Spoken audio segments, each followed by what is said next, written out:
ஆண்டவரும் உலக இரட்சகருமாய் இருக்கிற இயேசு கிறிஸ்துவின் இனிதான நாமத்தினாலே இந்த நல்ல காலை வேளையிலே அனுதினமன்னா என்ற வேத தியானத்தினால் உங்களை சந்திப்பதில் மிகுந்த சந்தோஷம் அடைகிறேன். ஒவ்வொரு நாளும் இந்த காலை தியானத்தை சொற்பமான பேர் கேட்டாலும் கேட்கிற உங்களுக்கு அது நன்மையாக இருக்கட்டும் என்று சொல்லி கர்த்தரை துதிக்கிறேன். வேதத்தில் இப்படி ஒரு வசனம் இருக்கிறது, கேட்கிறதற்கு காதுள்ளவன் கேட்க கடவன் என்று. ஆகவே கேட்கிற நீங்கள் பாக்கியவான்கள். இந்த காலை தியானத்திற்காக 2 ராஜாக்கள் 17ஆம் அதிகாரத்தை வாசித்து தியானியுங்கள். அது கர்த்தர் உங்களோடு கூட பேசுவாராக. அதனுடைய 39ஆம் வசனம் கடைசி வாக்கியம் இப்படி சொல்லுகிறது, அவர் உங்கள் எல்லா சத்துருக்களின் கைக்கும் உங்களை தப்புவிப்பார் என்று அவர்களுக்கு சொல்லியிருந்தார். நம்முடைய தேவனுக்கு பல நாமங்கள் உண்டு. அதில் ஒரு நாமம்தான் தப்புவிக்கிற தேவன். எதிலிருந்து தப்புவிப்பாராம்? எல்லா சத்துருக்களின் கைகளுக்கும் நம்மை தப்புவிக்கிற தேவன். வாக்கு கொடுத்தவர் நிச்சயமாக நிறைவேற்றுவார். சத்துருவின் கைகளுக்கு தப்புவிப்பேன் என்று சொன்னால் நிச்சயமாய் நம்மை தப்புவிப்பார். ஆனால் அதற்கு நாம் செய்ய வேண்டிய சில காரியத்தையும் கர்த்தர் நம்ம கூட பேசியிருக்கிறார். இஸ்ரவேல் ஜனங்களுக்கு கர்த்தர் என்ன சொன்னார்? இந்த அதிகாரத்தினுடைய 35ஆம் வசனத்திலிருந்து சொல்லியிருக்கிறார், நீங்கள் ஜாதிகளோடு உடன்படிக்கை பண்ணக்கூடாது, அவங்க தேவங்களுக்கு பயப்படக்கூடாது, அதை பணிந்து கொள்ளக்கூடாது, அதை சேவிக்கக்கூடாது, அவைகளுக்கு பலியிடக்கூடாது. இதெல்லாம் செய்யக்கூடாது. செய்ய வேண்டியது என்ன?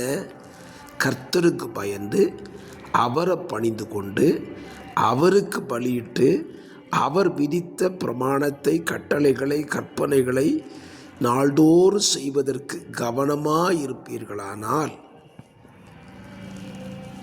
அப்போ உங்களையும் என்னையும் சத்துருவின் கைகளுக்கு தப்புவிப்பாராம். அப்போ பல நேரத்தில் நம்ம சத்துருவின் கைகளுக்கு தப்புவிக்கப்படாமல் போவதற்கான காரணம் என்ன?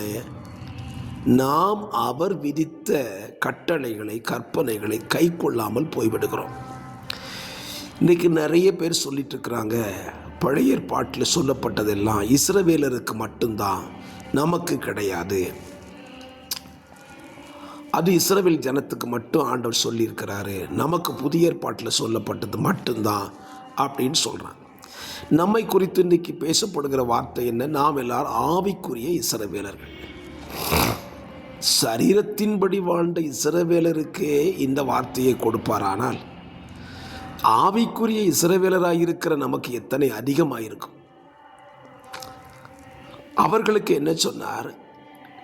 உலகத்தின் தெய்வங்களை வழிபடக்கூடாது, அவர்களுக்கு பலி செலுத்தக்கூடாது, அவர்களை நமஸ்கரிக்கக்கூடாது. இது அவர்களுக்கு சொன்ன கட்டளை. நமக்கு என்ன சொல்லியிருக்கிறார்? விக்கிரகங்களுக்கு விலங்கியிருங்கள் என்று ஒரு வார்த்தை நமக்கு சொல்லப்பட்டிருக்கிறது அல்லவா?